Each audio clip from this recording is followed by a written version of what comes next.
Well then folks, as we of course assumed, the trailer has dropped today to confirm our suspicions, our predictions if you will, for what the three cars coming in Gran Turismo 7's January update tomorrow are. We already knew what two of them were. The third one we speculated was a Suzuki Jimny. It is indeed that. But there is unfortunately, there are two pieces of not so good news, to put it lightly, when it comes to this update. For those who have already seen the trailer, there's no circuit. So I know for many of us, myself included, we were hoping that could redeem this. Yes, the Suzuki Jimny is cool, but for many people, they don't care about the Vision GTs. As I've said before, I do like them, but I can understand why people wouldn't care. Not having a track as well, it's a bit of a ho-hum update, but wait, there's more, because it gets even worse. Not only is there no circuit, actually, you can't even buy all three of the cars, because unless you bought the Bulgari watch, you have to wait until February to get the Bulgari Vision GT. So it just keeps getting better and better, doesn't it, folks? It's very weird how Polyphony are taking the community engagement aspect of this game. It's almost like they're testing the waters in some ways, seeing what people will or won't support and put up with.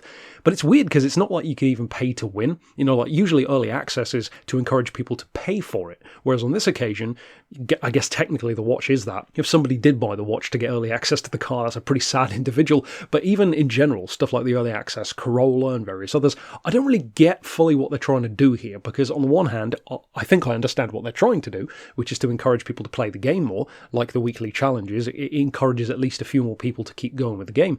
But it's a very poor way of doing it, even in terms of just keeping people's interest. We've talked many times on the channel about easy ways that can be done, and they're just going about it in, I would say, many of the wrong ways. So it's not like they're not trying at all, it's like they're just trying in the worst possible routes to get people's attention more. Early access cars, which make certain players feel left out if they happen to miss the news or whatever other reason. Vehicles which you have to buy a real watch for in order to get early access to. These are very weird choices.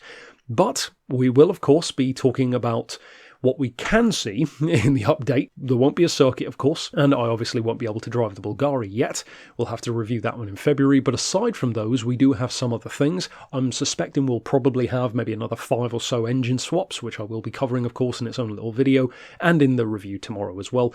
But also there are some new career mode events, quote-unquote, in the cafe end of things, a couple more collection books as well for Nissan and for Dodge, which is, I guess, worth it for a few more things to win, some new escapes locations, and various other small things like that. So, ultimately, not exactly the best of updates. It is January, after all, so I can't say I'm too surprised, but it's a bit disappointing given that they are, again, to speak to my point of kind of having a bit of a bad roadmap when it comes to these updates and communicating with the community, to follow up what was, for many of us, probably the best update of them all for GT7, Spec 2, to have nothing for a month and then this.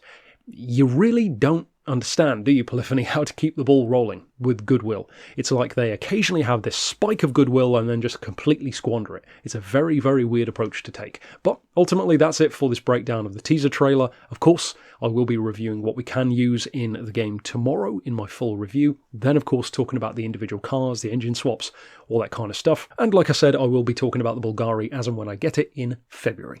But until next time, I'll see you then. I will be, of course, doing a special projects pack in February. So for those who are disappointed by this update, at least you'll have that to play with. And I will see you then. But for now, thanks for watching.